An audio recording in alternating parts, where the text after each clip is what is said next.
Hey, what's up everybody? Welcome to FoundFlix. On this Ending Explained, we're looking at another long requested one, Orphan, where a couple following a loss decide to adopt a child. They're drawn to a little girl, Esther, but when a dangerous series of events unfolds, her new mom begins to suspect there is something evil lurking under the child's exterior. Clearly we got an evil kid flick on our hands here, a subgenre that has been around for many years. The earliest one that I'm aware of is 1956's The Bad Seed.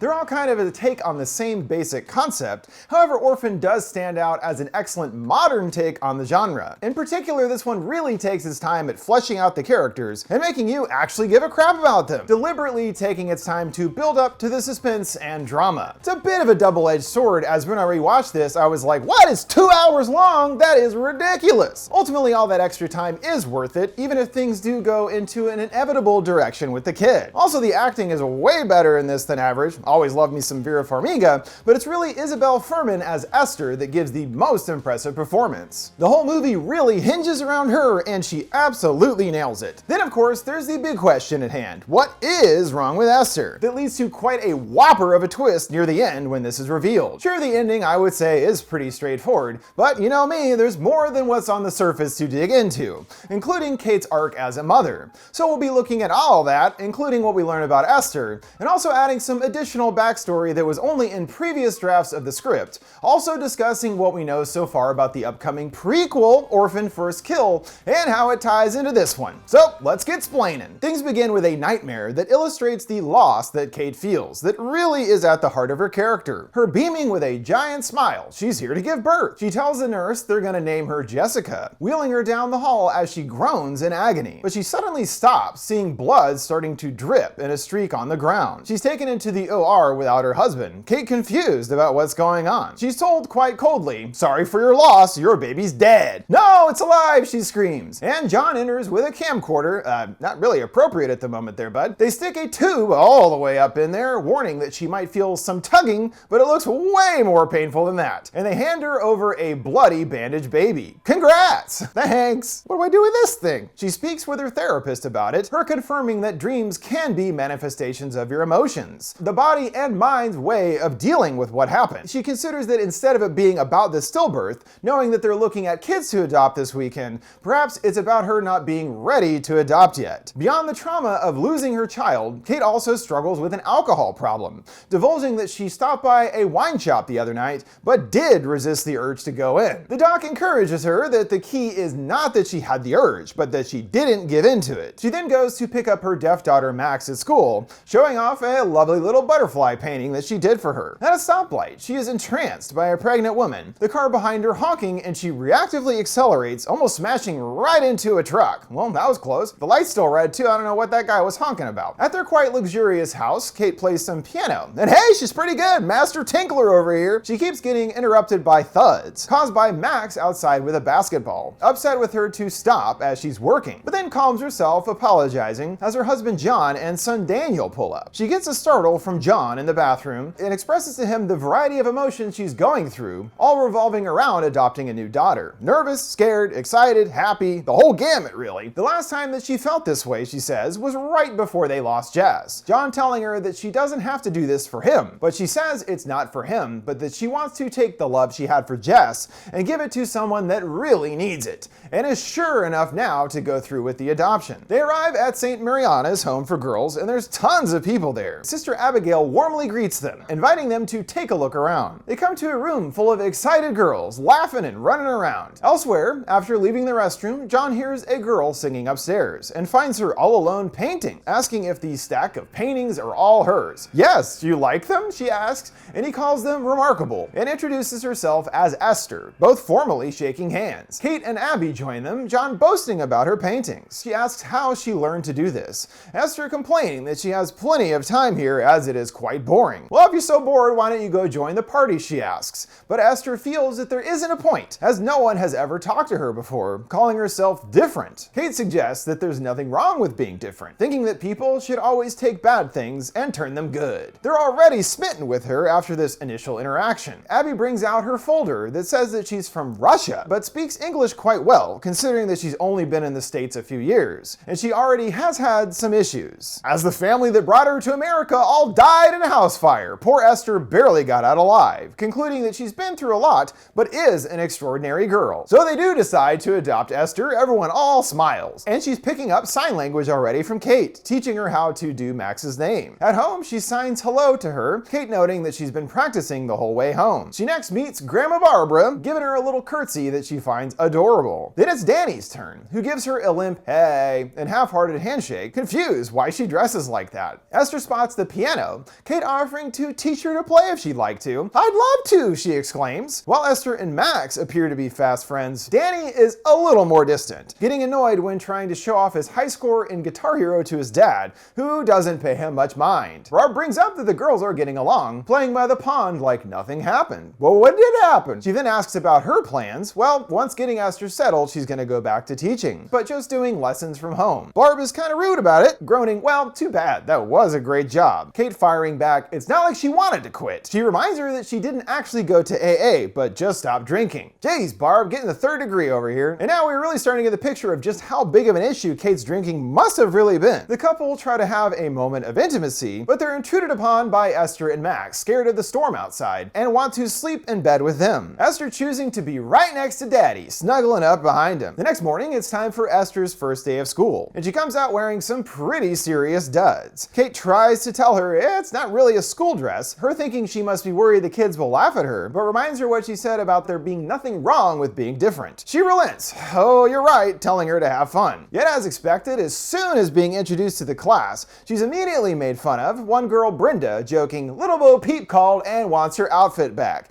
Everyone erupting into guffaws. That's a good one. Later, Esther is pulling Max around in a sled over Frozen Lake to Kate's worry, yelling that she knows better. It must be that whatever thing happened with Max occurred here. Meanwhile, Danny is firing off some paintballs at army figures, then a pigeon lands, and he takes aim at it, pegging it and knocking it to the ground. He runs over, finding it still breathing as the girls join him. Esther grabs a rock, telling him it's his responsibility to put it out of its misery. Him crying it was just an accident. But she's not so bothered, crushing it immediately with a rock. One of those signs of a serial killer thing, I think. She goes to her room to put away some laundry, seeing she's in progress of a painting of a building, and in a dresser discovers a well-worn Bible jammed in the back of the drawer. She pulls out a photo of a man. Who's that guy? And quickly shoves it back in, worried about being caught. Esther peeking out after she leaves. At school, Danny is clearly growing more animosity towards his new sister. As she walks by, he knocks the books out of her hands, and Brenda doubles down on this, grabbing her Bible and calling her a Jesus freak. Esther tries to snatch it back, but she doesn't let go, ending up sending papers flying everywhere. Brenda grabs at her ribbon, calling it her little dog collar, and Esther freaks, screaming bloody murder. Yeah, geez, don't touch the ribbons, I guess. Kate and Esther have a piano lesson, encouraging that she did well, but Esther huffs grumpily, "No, I didn't, I made 10 mistakes." Esther asks about Jessica, as Max talks about her, and takes her out to a memorial plaque in the garden. They scattered her ashes here, so as long as this plant grows, part of her will live on inside it, a single tear rolling down Esther's face. "She would have been lucky," she says shakily. "You're a great mom." Kate gives her a kiss and big hug, thanking her for saying that. Remember what Kate said at the beginning. She wanted to take that love she had for Jessica and to give it to someone who deserved it. And hey, so far appears to be going just as she hoped. John comes home later in a quite frisky mood, putting the moves on her in the kitchen. She's hesitant that they'll get caught, and yep, right when they get down to humping, they're spotted by Esther staring at them coldly. She comes in to talk about it, trying to explain that grown-ups do things children aren't supposed to see. Esther interrupting, "I know, they fuck," in a casual tone.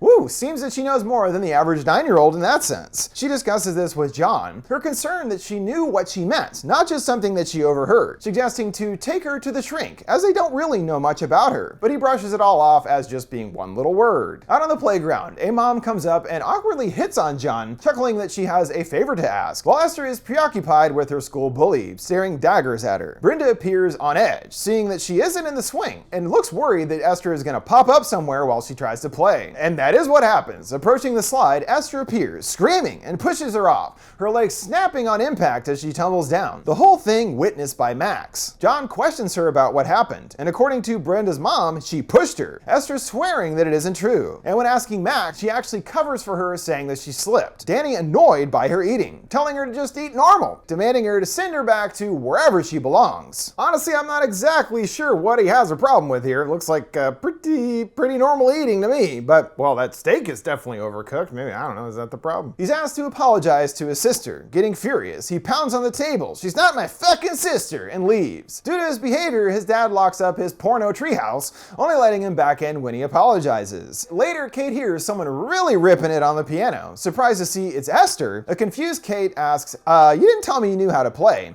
She corrects, no, I didn't. You just offered me to teach and I accepted. So you were just pretending? Esther shrugging, I don't know, I thought you'd like it. As it must be frustrating having a son not interested in music and a daughter who can't hear. And we're starting to see cracks in her overall angelic veneer, getting a glimpse at who Esther really is at her core. She brings up the lying to John, yet he again excuses it away. She just wants to spend time with you. So we're just gonna buy everything she says. Oh yeah, what about him and Joyce? Esther said that he was hitting on her, him downplaying that she just needed him to move a chair but blew her off. Why didn't you tell me? She interrogates, saying that he was worried about how she would react. And now we know why she would be so concerned, huffing that it's been 10 years, meaning that he must have had an affair at some point, which he apparently only told her about 2 years ago. Not the perfect little family after all, huh? Lots of stuff starting to come out now. He gets irritated, so we can't talk about your mistakes. Only mine, huh? She yells she was sick, while he just wanted to be with someone else. He retorts that she put their child's life in danger. Must be that big mistake thing with someone they're drinking probably. Things getting quite heated to Esther's satisfaction. Almost like it's her whole intention to drive them apart. The doorbell rings and it's Abby, who has troubling evidence about Esther's mysterious past. She tells Kate that trouble has a way of finding her. Say 2 girls wind up in a fight, she's there. Someone caught stealing, she's there again. As far as the house fire that killed her recent family, turns out it was arson, and they never found the culprit. I wonder who it is. John continues to find all of this ridiculous, suggesting that somehow little Esther could be responsible. As we see with Esther, there really is no doubt about her nefarious intentions here, enlisting Max's help to find the treehouse key, which also includes one for a safe with a loaded gun inside. She unloads all but 1 round, jamming it into Max's face, asking if she wants to play a game. The danger is really only beginning when the pair run outside. While Abby drives away, Esther tells Max to jump out on the road to get her to stop, promising that she'll be just fine. Max isn't so sure, so Esther just straight up shoves her into the road when Abby gets close, and swerves, just missing her, sliding around on the icy road. Abby goes to check on the girl, and Esther appears with a hammer braining her, ordering a sobbing Max to grab a foot to help move her. As another car approaches, they hurry to roll her out of sight down a hill. Abby struggles across the snow, and Esther returns bashing her repeatedly with a hammer, hearing crunching bones, and again asks Max for her help. Man, really getting this poor kid in pretty deep here. In the treehouse, Esther cleans up the evidence, stuffing it all in a backpack into the stash area in the floor. A traumatized Max signs that she tricked her. It doesn't matter now, she's helped enough here that she'd be considered an accomplice, so no choice but to keep her lips sealed. Esther coyly comforts her, telling her, not to worry, my baby sister, I love you. Woo, boy, some serious manipulation going on here. Danny happens upon the girls crawling out of the treehouse and hides nearby, just missing Esther's glance. But it seems that she did spot him after all, waking him up later with a box cutter to the throat, demanding to know what he saw. He swears that he just saw the 2 of them leave, and 2 promises not to tell anyone anything. She threatens if he does, she'll cut off his hairless dick before he even knows what it's for, causing him to wet himself in terror. Can't blame you there, box cutter on the wee-wee, that's not gonna be a good time. Due to Kate's insistence, Esther is taken to the shrink, but unsurprisingly, she deems Esther to not be the core of the problem, but instead blames her relationship with Kate. She thinks that there is some tension between them, and that Kate is actually blocking their attempt to bond. She defends that that isn't true at all. She's done everything for her. Kate gets aggravated, wanting to know just what she said, but the doc surmises that she's just a shy girl going through a difficult time, seeing Esther going ballistic in the bathroom, tearing off the toilet paper holder and banging the stall doors. Doc believes that she just needs some patience and understanding, and once again, the girl has duped her way into innocence. At home, Kate sarcastically thanks John for his support, shooting back, well, it was your idea, and ultimately agrees that what the doc said does make a lot of sense. But there's more evidence to fuel her concern, getting a call from Sister Judith at the home that Abby has been missing since their meeting yesterday. But well, wouldn't her car be like just right down the road? You actually probably saw it when you were driving up earlier. No? Okay. The cops arrive on the scene, discovering her body, and John is befuddled. Who would do this? Yeah, who do you think, John? Come on now, bud, wake up. There's obviously no question at this point, seeing Esther in her room, flipping her aquarium blacklight on and off. When it comes on, her seemingly normal pictures become much more terrifying, filled with things like people dying and on fire. Kate does a Googler into her potential mental conditions, finding evidence that backs up Esther possibly being a master manipulator. Yet ever doubtful John still doesn't believe her. He suggests getting some help for the kids,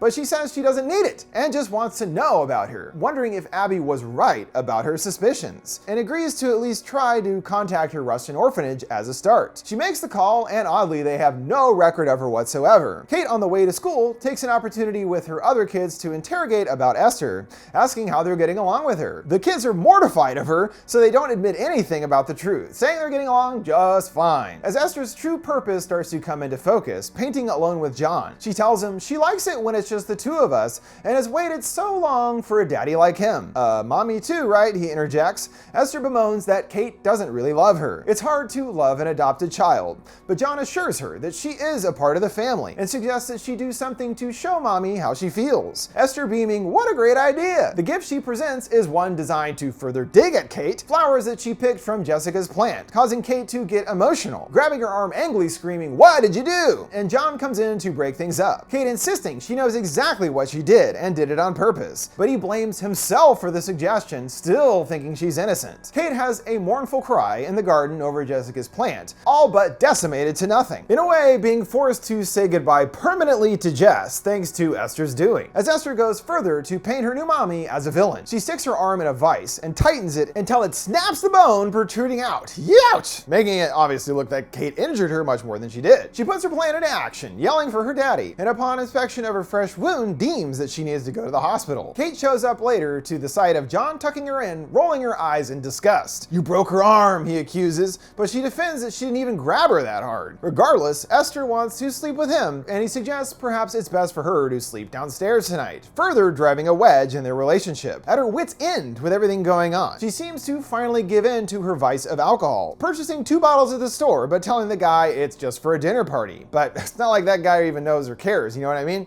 The excuse is more for her than anyone else. She pours a big old glass, staring it down, but still stops herself and decides to pour it out after all. She drops the kids off at school, Danny's backpack dumping out a bunch of books. While she's distracted, Esther puts the car into reverse, sending it barreling backwards down the hill, and comes to a crash in a snowy embankment. Fortunately, Max is only shaken up and upset, but okay overall. The public narrative continues to paint Kate as the culprit here, including Esther cluing them into empty bottles in her hiding space. Although Kate remembers with certainty that she put the car in park and everything, but the doc thinks that it's really her behind all the problems, thinking her drinking is really the problem at play here. She admits to drinking one of the bottles, but otherwise hasn't had a drink in a year, but no one is believing her at this point. And John, as usual, isn't on her side either, giving her the ultimatum of rehab, or he's going to take the kids in 1 week. This is all watched by a teary-eyed Max, knowing if she just told the truth, she could resolve this. But Esther whispers a sinister warning. If you tell, I'll shoot Mommy. Essentially, Esther has taken a power hold over the house in various ways. Denny continues trying to expose Esther's true nature, sneaking into his sister's room and gets the truth about the car crash from her, and shows him drawings that she's done of Abby's death. She reveals the bad things were all kept in the treehouse, Danny promising everything's gonna be okay. He's gonna get the stuff back, and then they'll have to believe us. Seeing Esther listening in at the door. Man, sneaky, sneaky, she's everywhere. And she continues asserting dominance over Kate. She's there waiting in the dark, and Kate orders her to her room. Esther chuckling, we're past that now. She warns that she won't let her hurt her children, and the girl digs the knife in further, bringing up Kate's big past mistake that they've talked about a little bit. She left Max in the lake and passed out drunk. John was the one who saved her, and if it wasn't for him, she would probably be in jail and Max would be dead, having learned all of the details from her diary. She then goes in search of Esther's Bible, finding it jammed into a stuffed animal for hiding, discovering inside several pictures of dad-looking dudes in there, and emblazoned with a Sarn Institute logo. She manages to find a number for the place, and luckily an employee there speaks English. She asked about a child coming from there, but he says that that's not possible, as they're not actually an orphanage, but in fact a mental hospital. Uh-oh! Danny continues his attempt to dispatch Esther, breaking into the treehouse, and checks the stash spot, but it's empty. She enters with all of the evidence. Looking for this? She implicates Max again, as she's just as guilty as her. Always better to burn the evidence, she scowls, throwing some lighter fluid on it and tosses a match. She sprays more right at him, the fire really getting going now. She then locks him inside as the fire continues to rage. He pops out the window yelling for his mom, but she's distracted on the phone. She informs Judith that she's actually from Estonia and is sending the Sarn Institute a picture of her. Danny shimmies out onto the roof. He slides off the side, landing on a beam, clutching on as long as he can, and Mom finally notices the big ass fire going on in the backyard. Esther goes for a rock to finish him off, and it's Max who pushes her away, seeing Kate not too far behind. Everyone going to the hospital. Danny is stabilized, now resting in the ICU. Ever dubious John still thinks there's gotta be a logical explanation for all this.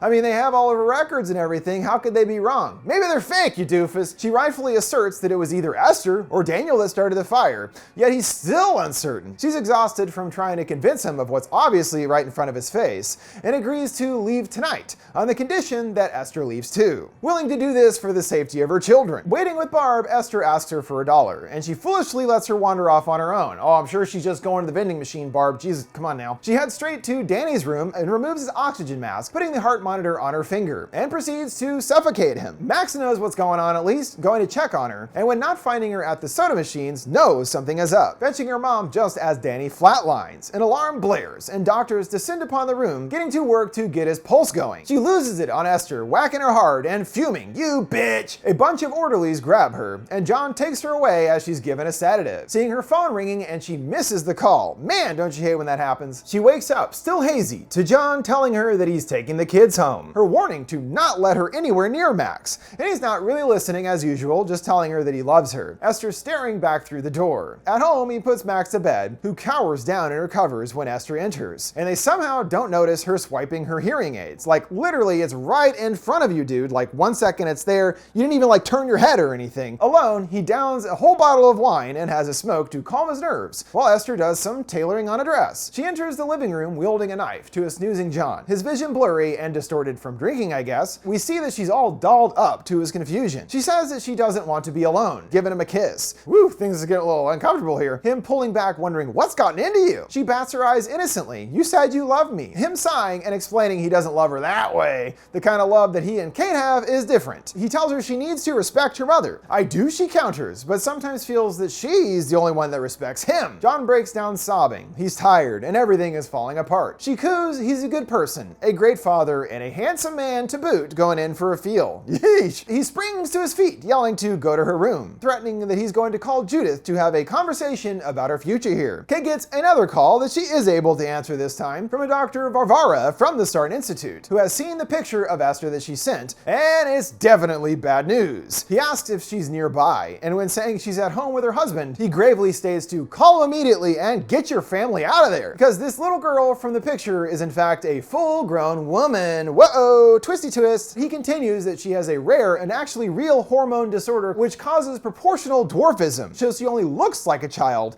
However, Esther, real name Lena, is actually 33 years old. He asked what about the scars? What scars? Well, when she was there, they kept her in a straitjacket to stop her from hurting herself. Yet the jacket cut into her skin, leaving scars around her wrists and neck, hence the ever-present ribbons on those spots. Then learning the reason why she was hospitalized was for violent behavior, having killed 7 people that they know of. She has a kind of routine, it seems, that we actually did see in action with our family. She tricks a family into adopting her and attempts to seduce the father. If she fails to do so, she kills him and his entire family, burning down the house in the end, which is what happened to the previous American family. She apparently just disappeared a year ago, and after that, they lost track of her. Laying it out, if it really is Lena there, she does not have much time. As far as what actually led her down this murderous path, that's where some of that extra backstory included in older drafts of the script comes into play. It also helps us understand the specifics behind her routine of seducing her new family's patriarch. It all began back when she was an infant. Her father molested her for years, destroying any chance of her ever having children. He later took another lover, telling her that because of her condition, she'd never be a real woman. So she murdered them both and was sent to Sarn. After escaping, she worked as a prostitute in Estonia until arrested. She continued the illusion of being a child to stay out of jail,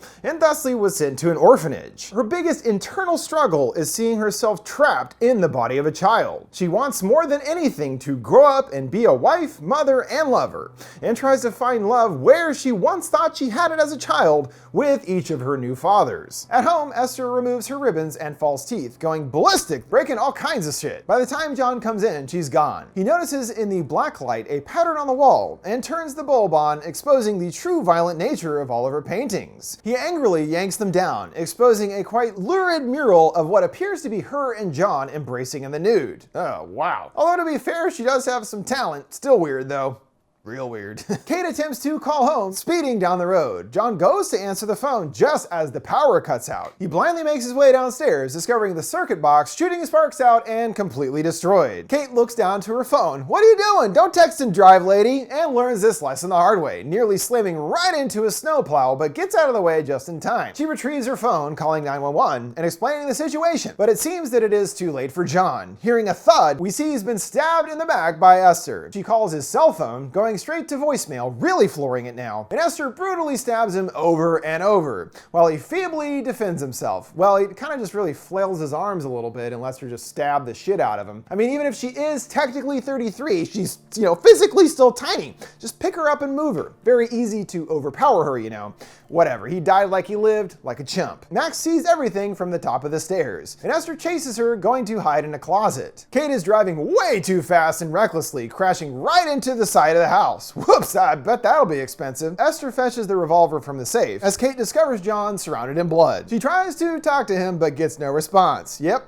he did. She searches for Max, her room empty, and hears a clattering in another room, slowly approaching, and pulls away a shower curtain. Esther spots her firing from downstairs, shattering the mirror and winging her arm. In the master, there's a single rose on the bed, and all Kate can muster is a what the fuck. All this is set up, obviously, in case Esther did succeed in seducing John. She fashions a robe into a tourniquet. Just before Esther enters, finding some blood on the tub, she's gone, while Max leaves her hiding spot, tiptoeing downstairs. She goes to the window, seeing that Kate has made it out onto the roof. Max then enters the garden, breaking a vase, and Kate signs down to her, "Don't move," Max ducking down amongst the foliage. She discovers Kate up above and fires, just missing her, but cracks the glass, and Max makes a break for it, her shooting multiple times and just missing her with each shot. Geez, got a little action hero on her hands here with the way she dodges those bullets. Or maybe Esther's just a really bad shot. I don't know. The entire glass ceiling shatters, Kate plummeting right on top of Esther. Max shakes her awake, grabbing the gun and carrying Max, fleeing into the night. Sirens wailing in the distance. The police show up and storm the place, but perhaps not too shockingly, Esther's body is nowhere to be found. She appears in the woods and attacks Kate, everyone tumbling down a hill, landing at the iced-over lake. Fittingly, her big mistake and all of her guilt stem back to here. Time to make it right. Esther keeps slicing. Little Max slides down to retrieve the gun, while Kate struggles to keep Esther's knife out of her face, and geez, I guess she is a strong little thing. Max fires, hitting the ice, and cracks, sending both helplessly into the frigid waters. She socks her in the face, frantically swimming back up, heaving for air and coughing. Always manipulative, Esther tries to play the innocent routine, yeah, good luck with that, begging, "Please don't let me die, mommy," still holding the knife behind her back though. She growls, "I'm not your fucking mommy," and kicks her, sending her disappearing lifeless into the murky depths. Well, good enough for the ring too, good enough for me, right? Yeah, come on now. Not your fucking mommy. Presumably, that is the end for Esther, and that is supposed to be the takeaway for all intents and purposes. Kate atones for her past and really embraces her role as a mother, destroying Esther to do so. But I don't know, that little tyke is pretty strong. I mean, she easily took out Sarsgaard, kind of made him look like a bitch, really. Point being, she does appear to be kind of OP somehow. So her just drowning, I don't know, I'm not so sure. Maybe if she got a bullet in the head or something, that'd be different. Ultimately, there's no real evidence to suggest any of this. She's dead. So that's why when it came to doing a sequel, they really had no other choice than doing a prequel, the upcoming Orphan First Kill. And yes, Isabel Fuhrman is back as Esther, which is great, obviously. She's a big part of why this one succeeds. But I can't help but be like, how's that gonna work exactly? She was actually a kid in the first one, but that was 14 years ago. Then with this being a prequel to set even before that, I'm like, you boys are gonna have your work cut out for you, making her convincingly still look like a kid. This was addressed at one point when the movie was announced, touting its use of state-of-the-art CGI, lighting, and makeup. And honestly, that only makes me even more doubtful. What, are they gonna like digitally shrink her like the Hobbits or something? It's not like they got Marvel money, you know what I mean?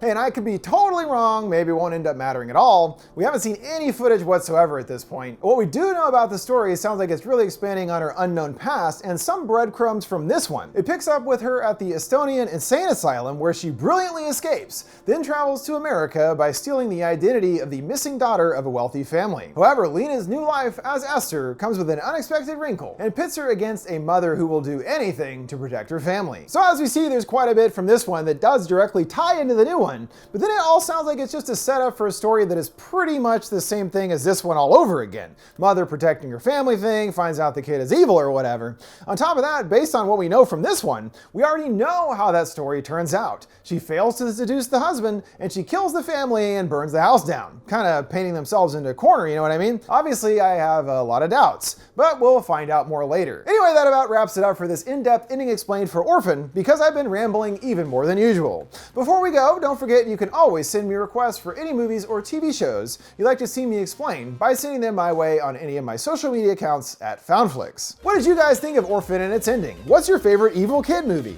And what are you hoping to see in the upcoming First Kill? Let me know your thoughts down in the comments below. Make sure to like, subscribe, and follow. Thanks for watching FoundFlix. See you next time.